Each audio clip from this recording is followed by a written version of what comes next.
মঞ্চ তাপবিদ্যুৎ প্রকল্প ঘোষণা করেছিলেন। এই মুহূর্তে মমতা বন্দ্যোপাধ্যায় মঞ্চে রয়েছেন, দেখতে পাচ্ছেন সেই ছবি। আর কিছুক্ষণের মধ্যে এই শিলান্যাস অনুষ্ঠান শুরু হতে চলেছে। মুখ্যমন্ত্রী মমতা বন্দ্যোপাধ্যায় রয়েছেন মঞ্চে, দেখাচ্ছি সেই ছবি আপনাদের সরাসরি। তাপবিদ্যুৎ কেন্দ্রের ঘোষণায় নতুন করে আশার আলো দেখতে শুরু করেছেন শালবনী ও পার্শ্ববর্তী প্রায় 30টি গ্রামের মানুষ।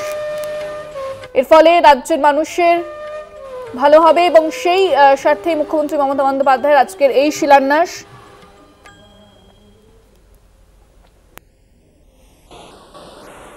মুখ্যমন্ত্রীকে স্বাগত জানাতে উপস্থিত প্রশাসনিক কর্তারা, জিন্দাল গোষ্ঠীর শীর্ষ কর্তারা উপস্থিত। সকলকে অনুরোধ করব আপনারা দয়া করে নিজেদের আসন গ্রহণ করুন আরো একবার।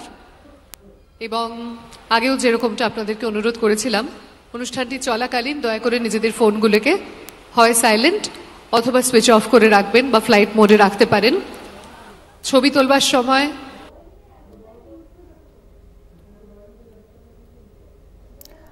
চলতি বছরের ফেব্রুয়ারিতে বিশ্ববঙ্গ বাণিজ্য সম্মেলনের মঞ্চে তাপবিদ্যুৎ প্রকল্পের ঘোষণা করেছিলেন জিন্দাল এবং প্রকল্পে উৎপাদিত বিদ্যুতের পুরোটাই 25 বছরের জন্য কিনে নেবে রাজ্য।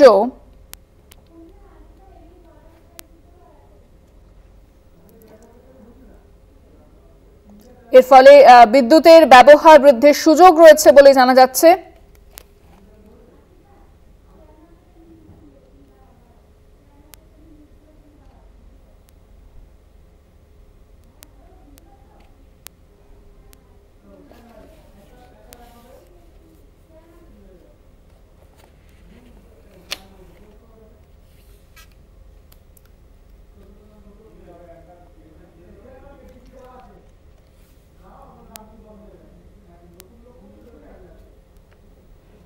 মুখ্যমন্ত্রী মমতা বন্দ্যোপাধ্যায় ইতিমধ্যেই মঞ্চে রয়েছেন এবং তাকে স্বাগত জানাতে উপস্থিত প্রত্যেকে, জুন মালিয়া থেকে অরূপ বিশ্বাস প্রত্যেকে উপস্থিত রয়েছেন মঞ্চে এই মুহূর্তে।